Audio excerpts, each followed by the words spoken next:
अस्सलाम वालेकुम नाज़रीन, मेरा नाम अली हैदर है और आपका शुक्रगुजार हूँ कि आपने मेरी ये वीडियो देखने के लिए वक्त निकाला। माज़रत के साथ अगेन सफ़र में हूँ तो वीडियो मुझे जो है वो गाड़ी में बनाना पड़ रही है। हुआ ये है कि इनफैक्ट वही हुआ है जिसका मैंने पहले जिक्र किया था कि ये जो डी नोटिफिकेशन जो जारी किया गया है चीफ मिनिस्टर को हटाए जाने का, परवेज़ इलाही को हटाए जाने का, ये टिकेगा नहीं, ये ठहरेगा नहीं। और यकीनी तौर पे यही हुआ। लाहौर हाई कोर्ट ने स्ट्रक डाउन कर दिया है इसको। आपको शायद याद होगा, मैंने इस पर पहले वीडियो बनाई थी। मैंने आपको बताया था कि परवेज़ इलाही अगर डी नोटिफाई होते हैं, और मैं अपने प्रोग्राम्स में ये बात कर रहा था, तो जिस बुनियाद पे उनको डी नोटिफाई किया जा रहा है वो बुनियाद इतनी कमज़ोर है कि वो अदालत में जाएंगे और वो टिकेगा ही नहीं वहाँ पे। और एग्जैक्टली यही हुआ है नाजरीन। खबर यह है कि लाहौर हाई कोर्ट ने परवेज़ इलाही और काबीना बहाल कर दी है। मगर इसमें यहाँ पे एक बड़ी इंपॉर्टेंट चीज़ है जो परवेज़ इलाही को करने को कहा गया है, बताता हूँ आपको।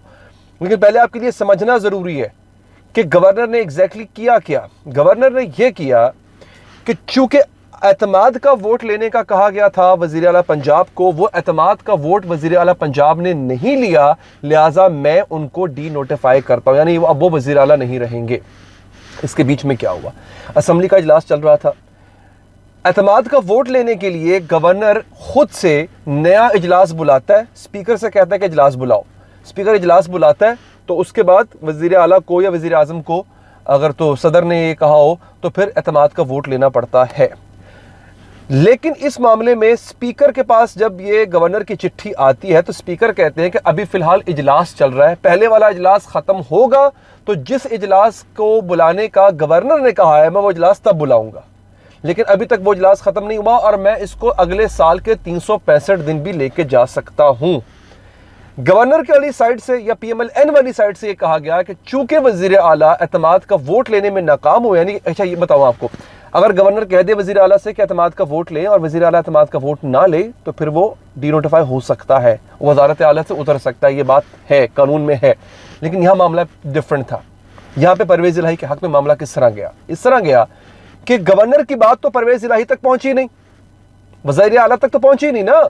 वो जो बात है गवर्नर की नाजरीन, वो पहुंची किस तक, वो स्पीकर तक पहुंची। स्पीकर ने आगे पहुंचाई। अब वज़ीर आला का इसमें क्या कसूर? वज़ीर आला ने, परवेज़ इलाही ने एतमाद का वोट लेने से इनकार तो नहीं किया ना। वो तो स्पीकर जो पंजाब असम्बली सिप्तान खान है, उन्होंने कहा है कि ऐसा हो नहीं सकता। क्यों? इजलास चल रहा है। तो वज़ीर आला का तो उसमें कसूर ही नहीं है। वज़ीर आला ने मना तो किया ही नहीं कि मैं एतमाद का वोट नहीं लूंगा, वो तो रेडी है। लेकिन स्पीकर कह रहे हैं कि पॉसिबल नहीं है। तो वज़ीर आला को डिनोटिफाई किस बात पे किया गया? ये वो वजह थी जिसका मैंने पहले जिक्र किया था कि इस बुनियाद पे अगर परवेज़ इलाही अदालत जाते हैं तो फिर अदालत में ये जो नोटिफिकेशन है गवर्नर का, ये नहीं टिकेगा, ये नहीं ठहरेगा। और एग्जैक्टली यही हुआ नाज़रीन, वो नहीं टिका, वो नहीं ठहरा। अब एक डिक्लेरेशन ली है। देखिए ये सब कुछ किया क्यों गया? इसलिए किया गया क्योंकि इमरान खान ने ये ऐलान किया था कि वो असम्बलियाँ तहलील कर देंगे। ये इलेक्शन की डेट नहीं दे रहे, हम असम्बलियाँ तहलील कर देंगे। ठीक है जी। अच्छा, मेरी वीडियो बेसिकली उन लोगों के लिए भी होती है जो सियासत को फॉलो नहीं कर रहे। मैं इसलिए बड़ी बेसिक से बताना शुरू करता हूं। तो इमरान खान की इस वजह पे इस बात पे जो पंजाब के वज़ारत आला है उसके खिलाफ अदम एतमाद की तहरीक भी आ गई, उसके खिलाफ एतमाद का वोट लेने का भी जो है वो कह दिया गया। अब परवेज़ इलाही ने पंजाब असम्बली तहलील ना करने की अंडरटेकिंग जमा करा दी। ये बड़ी बात है। वो परवेज़ इलाही जो बार बार कह रहे थे कि इमरान खान जब कहेगा मैं लब्बैक कहूंगा, असम्बलियां तोड़ दूंगा, अब वो अदालत को लिख के दे के आ गए हैं कि मैं असम्बली नहीं तोड़ूंगा। ये बड़ी बात है। और अगर वो असम्बली नहीं तोड़ते हैं नाजरीन, तो फिर आज नहीं तो कल परवेज़ इलाही को अदम एतमाद की तहरीक का सामना करना पड़ेगा। मान लें कि जी गवर्नर की जो एतमाद खुद को मतलब एतमाद लेने वाला जो वोट है वो अगर नहीं भी होता तो मेंबर की तरफ से अदम एतमाद की तहरीक बुलाई गई है, पेश कर दी गई है। अगर 100 मेंबरान साइन करके दे दें कि जी आप वज़ीर आला साहब एतमाद खो चुके हैं, हम आपके खिलाफ अदम एतमाद लेके आना चाहते हैं, तो फिर इजलास नया बुलाना स्पीकर की मजबूरी हो जाएगी। एक और आपको बता दूं बात नाजरीन, कम से कम 3 दिन मैक्सिमम 7 दिन के अंदर अंदर एतमाद के वोट जो है वो लेना, अदम एतमाद की तहरीक पास करना होगी, इस पर अमल करना होगा। अगर स्पीकर कहता है, सॉरी, अगर कोई एक आम जो भी मेंबर सूबाई असम्बली वो कहता है जी कि अदम एतमाद लाना चाहते हैं हम, तो फिर बंदे पूरे करने हैं अपोजिशन ने। समझ रहे हैं आप? अगर गवर्नर कहता है वज़ीर आला को कि आप असम्बली का एतमाद खो चुके हैं, लिहाजा एतमाद का वोट लें, तो बंदे पूरे करने हैं वज़ीर आला को। ये टेक्निकल पॉइंट था, ये आप तक पहुंचना और आपको ये समझना बड़ा ज़रूरी था नाज़रीन। अब आप समझ गए। अब होगा क्या होगा नाजरीन, यहाँ पे ये एग्जैक्टली वो जो इमरान खान के साथ हुआ था, यही हुआ था ना। इमरान खान साहब को एतमाद का वोट लेना था तो उन्होंने खुद अपने बंदे पूरे किए। जब उनके खिलाफ अदम एतमाद आई इमरान खान साहब के खिलाफ, तो फिर उन्होंने जो है वो वहाँ पे इन्होंने बंदे, अपोजिशन ने बंदे पूरे किए अपने। हुआ क्या था, इत्तेहादी जाके उनसे मिल गए थे। तलत हुसैन साहब ने एक बड़ी मानी खेज ट्वीट किया नाजरीन, ये ट्वीट मैं शामिल करना चाह रहा हूँ और आपने इस पर नज़र रखनी है, गौर करना है। वो कहते हैं, नून को शायद अभी तक ये समझ नहीं आ रही कि वफाक और पंजाब दोनों में उनकी हुकूमत काबिल कबूल नहीं।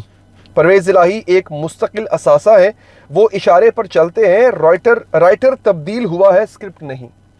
ये किसकी तरफ इशारा हो रहा है? ये हो रहा है जी इस्टेब्लिशमेंट की तरफ इशारा।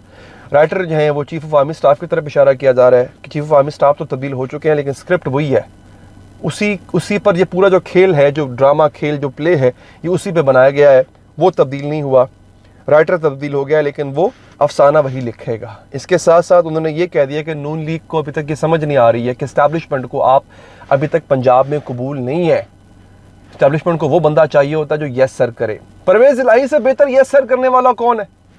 परवेज़ इलाही साहब तो इतनी अच्छी यस सर करते हैं कि दुनिया हैरान हो जाती है। आप देखें ना, बाजवा साहब को कहना था, बाजवा साहब के ऊपर जो है वो इमरान खान ने इल्ज़ाम लगाया तो परवेज़ इलाही डट के खड़े हो गए और फिर अपने आखिरी किताब में इमरान खान को बाजवा साहब का लफ्ज़ हज़फ करना पड़ा। वो एक शख्स की गर्दान दोहराते रहे, बड़ी बात है। उसके बाद परवेज़ इलाही और इनकी पार्टी कॉफ लीग, वो है ही इस्टेब्लिशमेंट की पार्टी, उसको कहा जाता है कि जी इस्टेब्लिशमेंट के साथ हैंड एंड ग्लव हैं ये लोग।